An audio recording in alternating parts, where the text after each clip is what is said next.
Շնորհակալություն, պարոն Պողոսյան, շնորհակալություն տարեկան զեկույցը ընդգրկուն ներկայացնելու համար,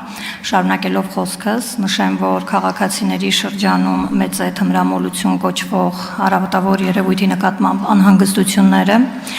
ուստի հարցս վերաբերում է այդ երևույթին։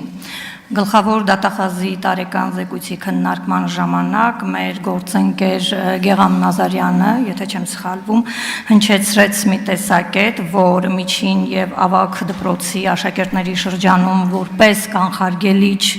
միջոցառում թեստավորում անցկացվի, որի հետ ըստ էության ես համաձայն եմ։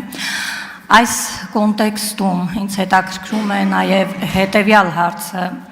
Տոկոսային հարաբերակցությամբ ինչպիսին է թմրամոլության տարածվածության վիճակագրությունը Երևանում եւ մարզերում։ Շնորհակալություն։ Ես ճիշտ ասացա, խոսքը վերաբերում է թմրամիջոցների ապօրինի շրջանառության հետ կապված դեպքերին։ Նաեւ։ Շնորհակալ եմ հարցի համար։ Ես նշեմ, որ սենց մենք տարբերակում չենք իրականացել մարզեր, Երևան եւ այլն, հատկապես առանձին հանցատեսակների հետ կապված, բայց հնարավոր է անել, եթե ձեզ հետաքրքիր է առանձին վիճակագրություն մարզերով եւ քաղաքով հարցում արեք կամ դաժե առանց հարցումի մենք կարող ենք ուսումնասիրել եւ առանձին վիճակագրություն ներկայացնել, բայց թեստավարանչափասների շրջանում թեստավորման հետ կապված ես նախորդ անգամ էլ իմ կարծիքը հայտնել եմ, ես օրինակ, չգիտեմ, այդ նախաձեռնության նպատակը հասկանում եմ, ըստ էության նպատակը, բայց մենք պետք է առավելագույնս զգույշ լինենք, երբ որ խոսքը վերաբերում է անչափահասներին, որովհետև մենք պետք է գործենք երեխայի լավագույն շահի ապահովման տեսանկյունից եւ իհարկե չեմ պատկերացնում գործիքակազմ, երբ որ պարտադիր դառնա երեխայի թեստավորումը,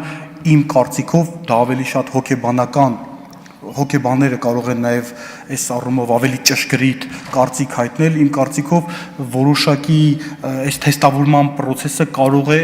ռիսկեր պարունակել, որը կարող է հանգեցնել երեխայի հոգեկան եւ մյուս այլ խնդիրների հետ կապված, որպեսզի իմ կարծիքով ես օրինակ որպես իրավաբան, իմ կարծիքը մասնավոր կարող եմ ասել, ես օրինակ դեմ եմ, որպեսզի անչափահասները պարտադիր թեստավորում անցնեն, որովհետեւ իմ կարծիքով սա այնուամենայնիվ չի բխում երեխայի լավագույն շահից, եթե պարտադիր է։ Եվ հակառակը մենք նաև եթե պարտադիր է դիցուկ մի իրավիճակ, երբ որ երեխան համաձայն չի, մենք ո՞նց ենք այս ամեն ինչը ապահովելու, կներեք այսքանը։